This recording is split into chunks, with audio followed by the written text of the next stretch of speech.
কালো গেঞ্জি গায়ে পুলিশের সামনে বুক টান করে দাঁড়ায় আবু সাইদ।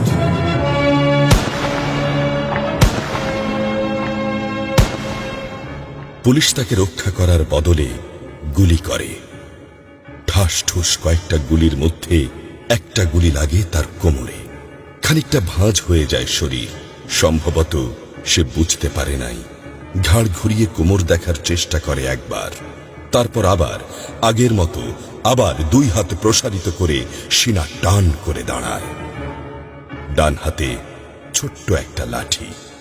বিশ্ববিদ্যালয়ের প্রধান ফটকের পাশে বেশ কয়েকজন পুলিশ, হাতে রাইফেল, রাইফেলের তাজা গুলি, আবারও গুলির শব্দ।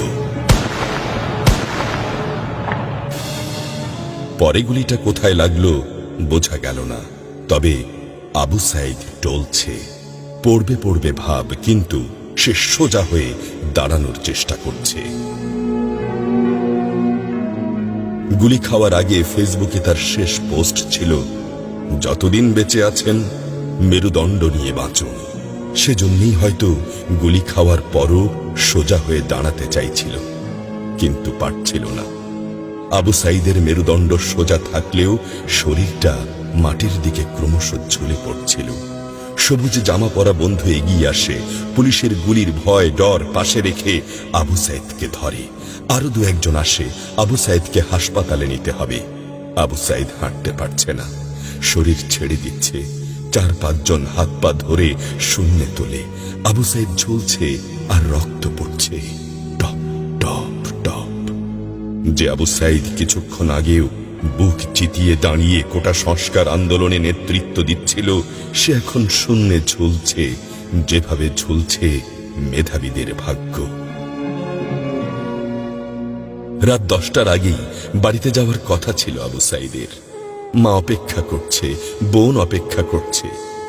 তখনও তারা জানে না আবু সাইদের মৃত্যু সার্টিফিকেট লিখছে কর্তব্যরত ডাক্তার।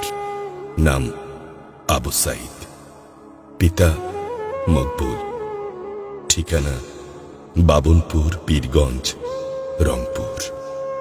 বয়স 25। মৃত্যু কারণ আগমনের সময় মৃত্যু। তারিখ 16/7/24, রাত 8টা 5 মিনিট।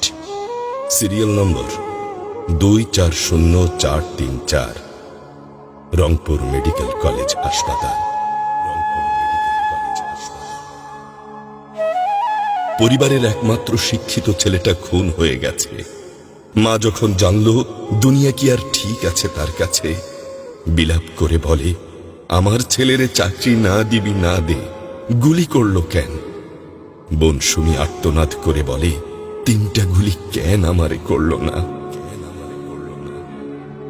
আবু সাইদ ফেসবুকে আরো লিখেছিল, যদি আজ শহীদ হই তবে আমার নিথর দেহটা রাজপথে ফেলে রাখবেন।